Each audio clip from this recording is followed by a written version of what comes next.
All right, ladies and gentlemen, buckle up. Today I'm going to be making an argument for the S21 Ultra 256 gigabyte version as a vlog, video, phone device for your YouTube channel, for your life, for your kids' videos, that kind of thing.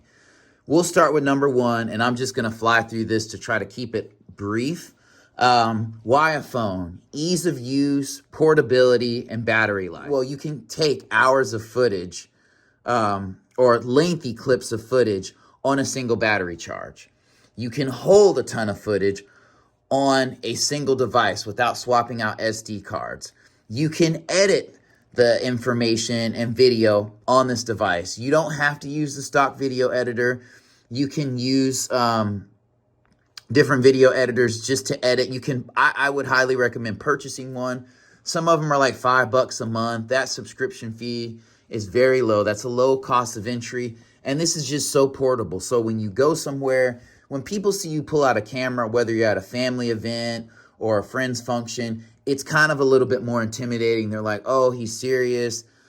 He or she is serious. You know, maybe I don't want to be on camera. They kind of get shy, like you're filming a movie sometimes. Whereas our camera phone is a little bit less intimidating, and it's just easier to get the clip like that. And if you don't want it, you can delete it.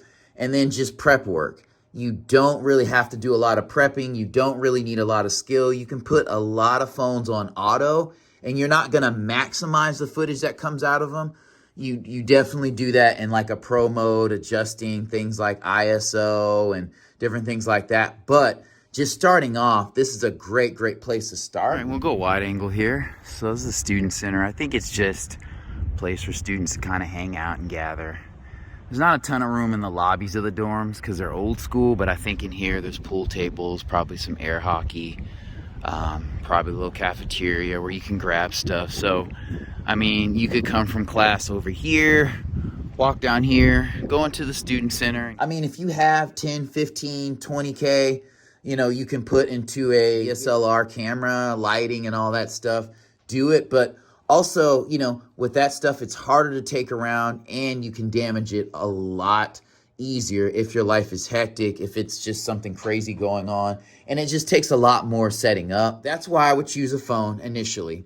And then I will go over 3 phones that I feel like are competitors for this phone, and I'll explain why this phone is better. We'll start with the LG V60. And you can look all these phones up and all the camera equipment stuff that I just mentioned to kind of get an idea of why I said what I said. There's thousands of videos on YouTube. So the LG V60, it is a better value than this phone. But if you can afford this phone, I would get this phone because it's better in every way except for the microphone. The screen's better, the cameras are better. You know, battery life's going to be better. And if you put an SD card in the LG V60 and you film in 4K, it will take forever to store. And the 256 gigabyte model is hard to find, and it's almost $400 after taxes. So that's why I wouldn't do that. This has a 40 megapixel selfie camera. That's another weak point of the LG V60. And on this phone, you should use a primary camera, but should you want to use director's view or just film on the selfie camera because it's a little bit more natural, easier to hold, you don't have a gimbal, you don't have, you know, a selfie stick, this thing's not going to fail you, whereas the LG V60 will do that. Secondarily, you can use this as a phone right now. The updates are still going. This is an excellent phone, and that leads me into the second phone that this is kind of a better value than, and that is the iPhone 13 Pro or 13 Pro Max. So I've had this phone before, and then I went to the iPhone 13 Pro Max, and I didn't feel like I was missing out on anything after I got the iPhone. I felt like this was the, you know, closest competitor to the iPhone 13 Pro or 13 Pro Max, which is the best phone, I believe, that came out in 2021. The only thing that this phone does not do better than the iPhone is probably battery life and low light camera work. But outside of that, unless you're comparing the footage side by side, you're not going to be able to tell. And the reason why I'm not going to mention any other iPhones is because their low light performance is not going to match S21 Ultra's performance. They're just not. The iPhone 13 Pro and 13 Pro Max allow 40+% more light in. So I've noticed shooting 4K at home in yellow light, the iPhone outperforms this phone. In any other, space as far as pictures and video, it's really personal preference on color temperature, over sharpening, that kind of thing. So that's that. And then going to the S21 Ultra, S22 Ultra. This phone is better than that option because by default, it comes with 12 gigs of RAM. I don't know why they backtracked to 8 gigs on the S21 Ultra. That's ridiculous. The Note 10 Plus came out 2.5 years before the S22 Ultra in 2019, and it has 12 gigs of RAM. So I think that's a better value. And then this phone can be found for under $500 in the 256 gigabyte model. And unless you're comparing this one side by side to the S22 Ultra, you won't tell the difference. It has the same cameras, but its processor's not as good as the S22 Ultra. And the picture video algorithms are not quite as good. But again, you would only know that comparing them side by side. And this phone's going to be half the price of a $1,000+ S22 Ultra.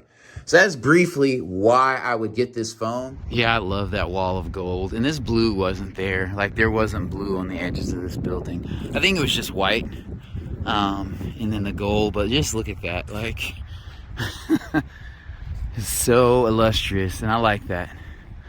And yeah, those back doors weren't used very often. Like, you had to walk around. To use as a camera, it's just an excellent option. It doesn't lack anything, and just ease of use is there.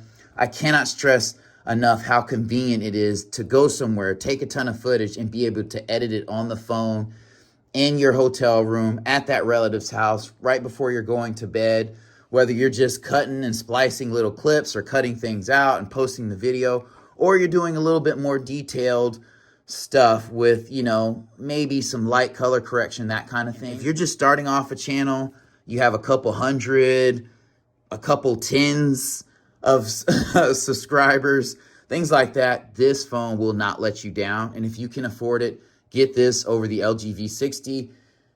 If not, get the LG V60.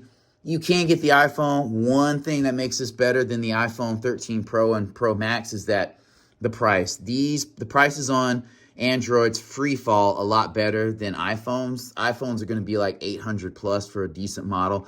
I don't want one with a scratched up screen no matter what I'm doing. You can get the iPhone. One thing that makes this better than the iPhone 13 Pro and Pro Max is that the price. The prices on Android's free fall a lot better than iPhones. iPhones are going to be like $800+ for a decent model. I don't want one with a scratched up screen no matter what I'm doing. Other than the low light performance, you're not going to be able to tell a difference in quality, and you can just add a few extra lamps in the room that you're in if that's the case. So highly recommend this phone. 256 gigabyte model, because in 4K you'll run out of 128 a little bit too fast. All right, and there is one last very important point that I'd like to make in this video, and that is that it is extremely difficult to get footage off of an iPhone when copying to a PC. Every time I try to copy a video that's a gig or more from my iPhone to my PC or an external hard drive, it either A, just doesn't start to copy the video, or B, it stops mid-video. And I have to restart my iPhone, disconnect, reconnect, restart, and then it eventually works, and you just don't have that problem with the S21 Ultra.